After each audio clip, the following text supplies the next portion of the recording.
buenas y santas ya no quedan, por suerte. Hoy les presentamos El secreto de las dos casas.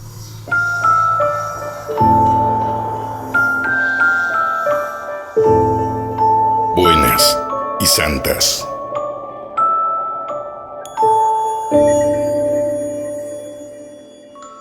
Esta historia habla de dos casas contiguas, dos casas unidas por hechos paranormales y unidas por un lazo de sangre.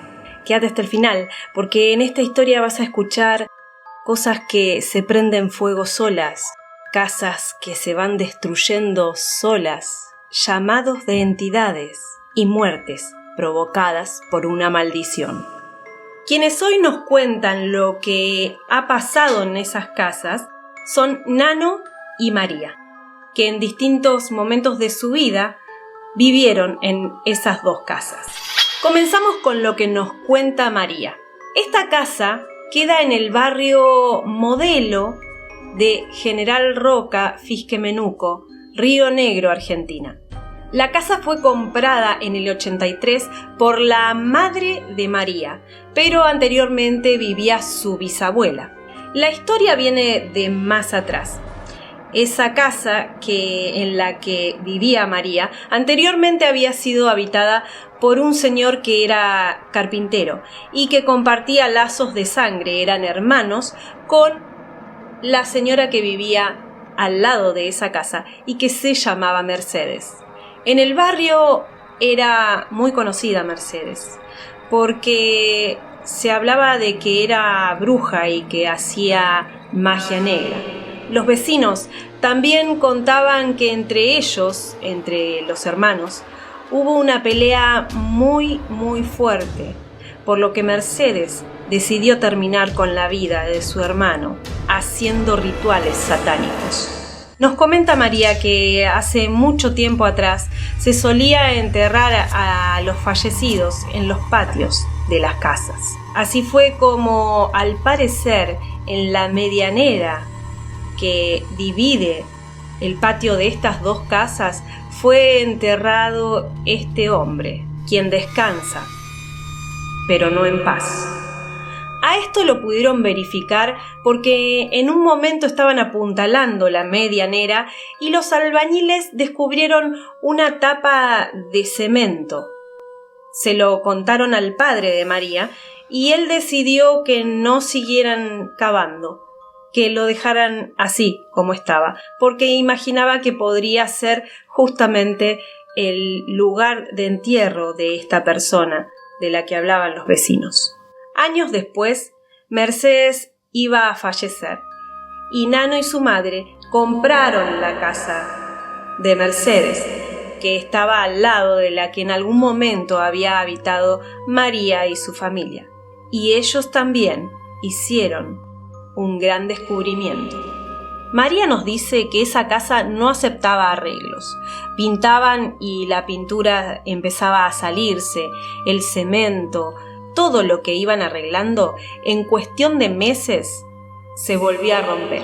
María nos cuenta que en una ocasión sus padres vieron, después de un ruido muy fuerte, cómo se quebraba toda una pared. También habían ahorrado para poder cambiar toda la instalación eléctrica de la casa, que en cuestión de días se incendió toda. También nos cuenta que el techo del baño se vino abajo entero, que el pasillo de su casa comenzó a hundirse y que todo el piso empezó a quebrarse. Por esto, cuando estaban cambiando el piso de la habitación de sus padres, los albañiles descubrieron algo. Descubrieron que allí había una tapa de cemento, así que la levantaron y uno de ellos pudo entrar. Al parecer ahí adentro habían ollas. No pudo ver mucho más porque el padre de María mandó a cerrar rápidamente esa tapa y se construyó el piso sobre ella. Al principio se lo atribuyeron a que la casa era muy antigua y que estaba muy deteriorada, pero luego comenzaron a escuchar que en la cocina alguien cocinaba. Se escuchaba el ruido de ollas, de sillas que se corrían, de puertas que se abrían. Es así que su madre decidió llamar a un cura, al padre Nino, que fue efectivamente a la casa y estuvo tirando agua bendita y haciendo varias oraciones. Al parecer, todo se calmó, pero no fue así. La madre de María presenció la combustión espontánea de una planta de laurel. Esta planta se quemó íntegra delante de sus ojos, sin ninguna razón aparente. Tiempo después, comenzó a reverdecer. María, con 7 años, comenzó a ser sonámbula. La encontraban sus padres en el comedor con el televisor prendido, pero sin conciencia, o en el baño. Pero lo más extraño fue cuando una vez sus padres escucharon el ruido de la puerta que daba al patio. Su padre se levantó y fue hacia esa puerta. Vio que estaba abierta, así que tomó una linterna y fue hacia el patio. En el medio del patio estaba María. Estaba en bombacha, en el medio de la oscuridad inmensa de ese patio. Lo más terrorífico fue cuando empezó a iluminar el resto del patio. María estaba rodeada de 13 perros. Inmediatamente se empezaron a pelear entre ellos. Y el padre fue corriendo a buscar a María, la alzó y la metió dentro de la casa. Cuando su padre le preguntó qué estaba haciendo, María le dijo: «Me llamó el Señor».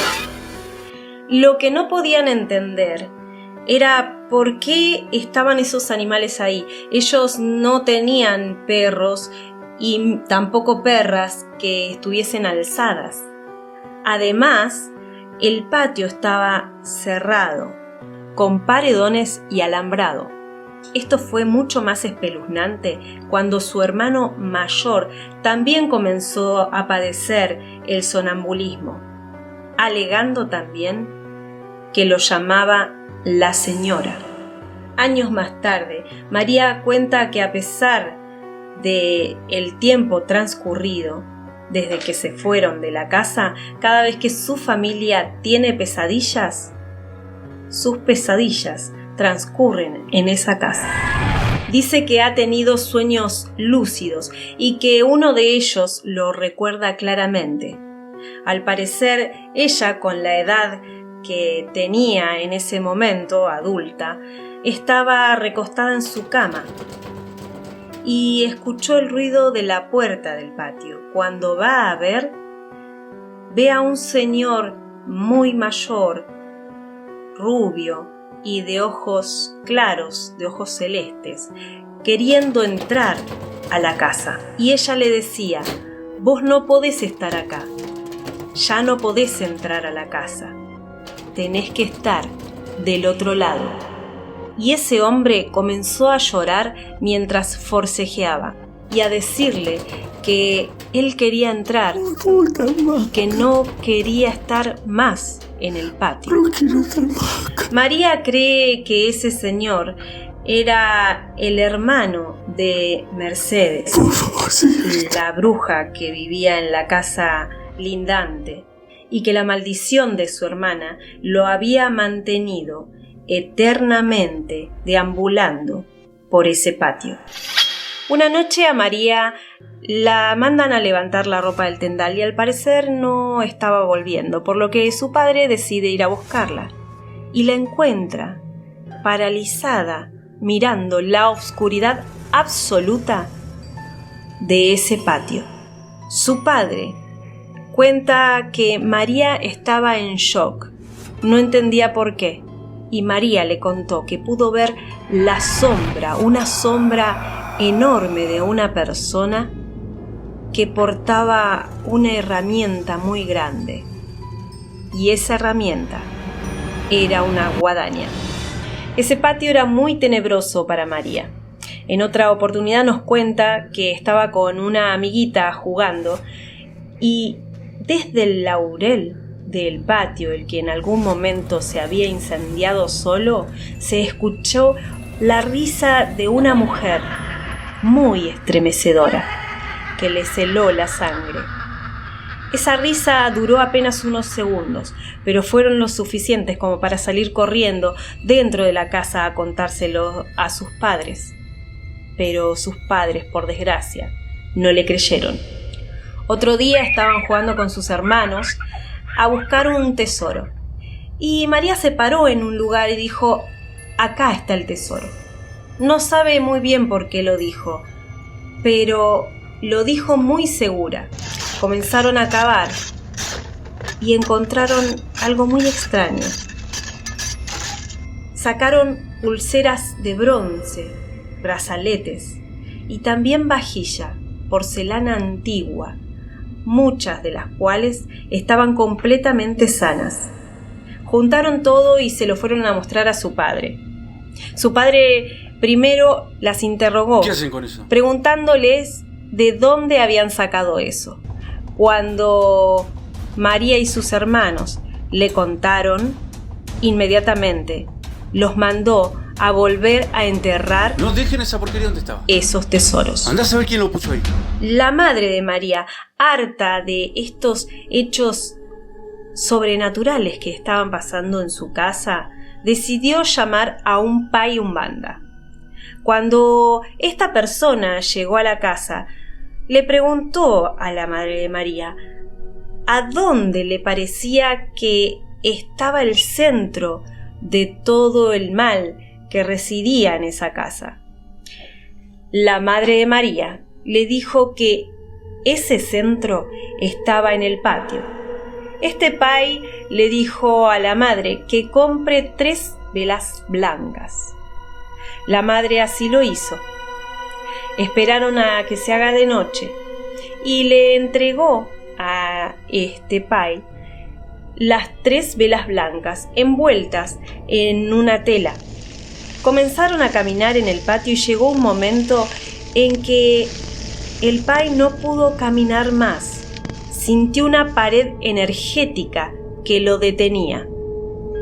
Y le confesó a la madre de María que él no iba a poder seguir avanzando y que esas fuerzas eran muy negativas y tendría que llamar a alguien que esté más acostumbrado a manejar ese tipo de fuerzas.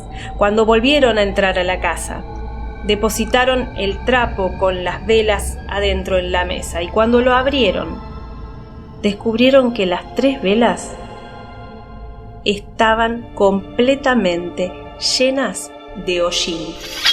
Cuando era niña, María tenía una amiguita y esa amiguita, hoy una adulta, le hizo recordar a María que hubo un momento en que su casa fue invadida por sapos.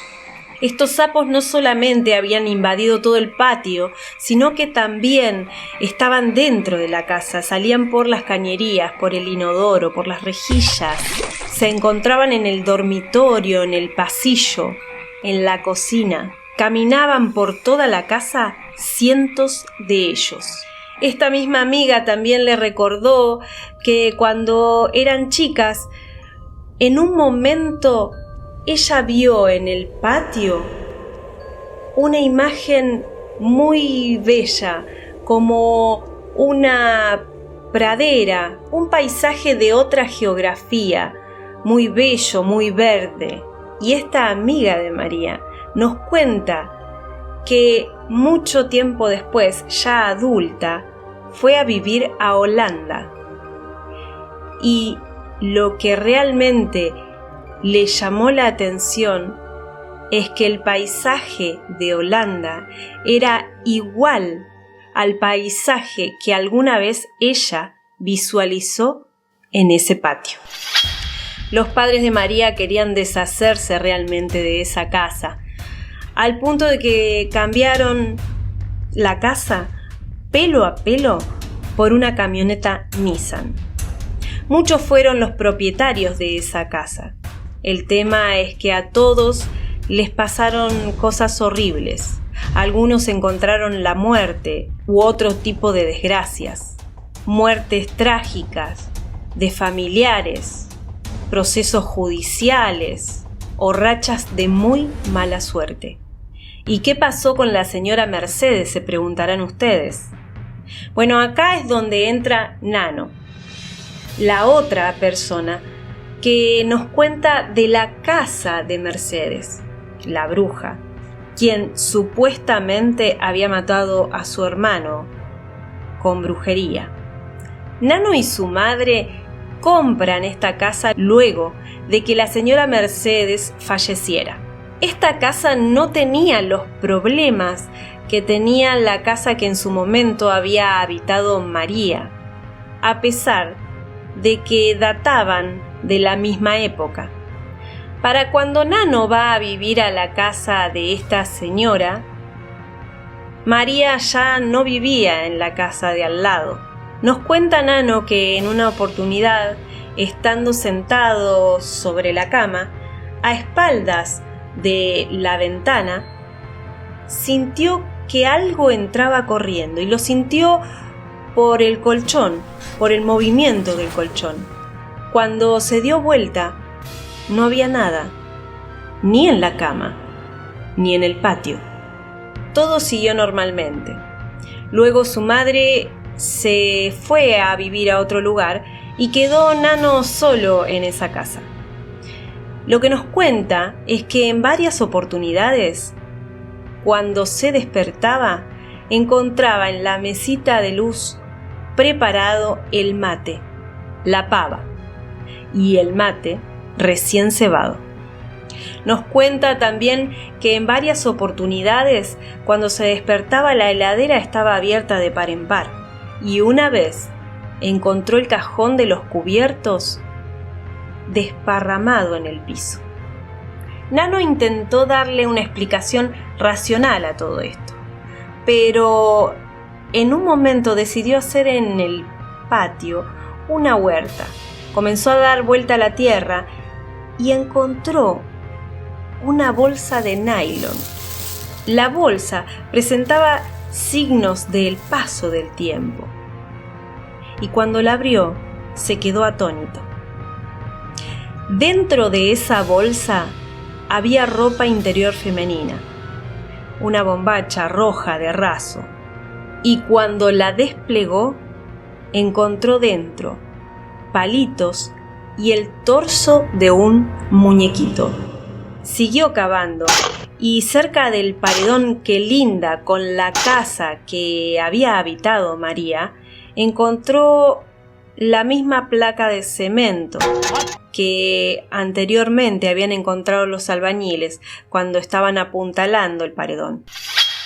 La casualidad se hace mayor cuando en la secundaria Nano y María se conocen. En una de sus charlas, Nano le cuenta que estaba viviendo en una casa con una energía muy espesa, muy oscura. Cuando le pregunta dónde era que estaba viviendo y Nano le da la dirección, María se da cuenta que Nano estaba viviendo en la casa que había sido de Mercedes, la bruja. Ella le comenzó a contar todo lo que había vivido en esa casa, y los dos pensaron que quizás esa placa de cemento que atravesaba el paredón perpendicularmente era quizás la tumba del hermano maldecido de Mercedes, de la que tanto habían hablado los vecinos. Al cierre de esta historia, Nano me dice que a raíz de revivir esta historia le había dado mucha curiosidad y que en estos días, con un amigo, volverían a cavar palada por palada hasta llegar nuevamente a la placa de cemento que oculta esa fosa. Hasta acá nuestro caso de hoy de Buenas y Santas. Nos ayudás mucho si te suscribís al canal, y también si tocas la campanita te van a avisar cuando subamos todos los casos. Por las dudas, Subimos los casos los sábados a las 20 horas. Las historias que te contamos son hechos reales, paranormales. Así que si nos querés contar tu historia, podés escribirnos a buenasysantascontame@gmail.com. Y si querés darte una vuelta por nuestras redes, en Facebook estamos como Cuarto Pálpito y en Instagram estamos como @cuartopálpito. No te pierdas el próximo caso, o quizás el próximo caso sea el tuyo. Buenas y santas, ya no quedan.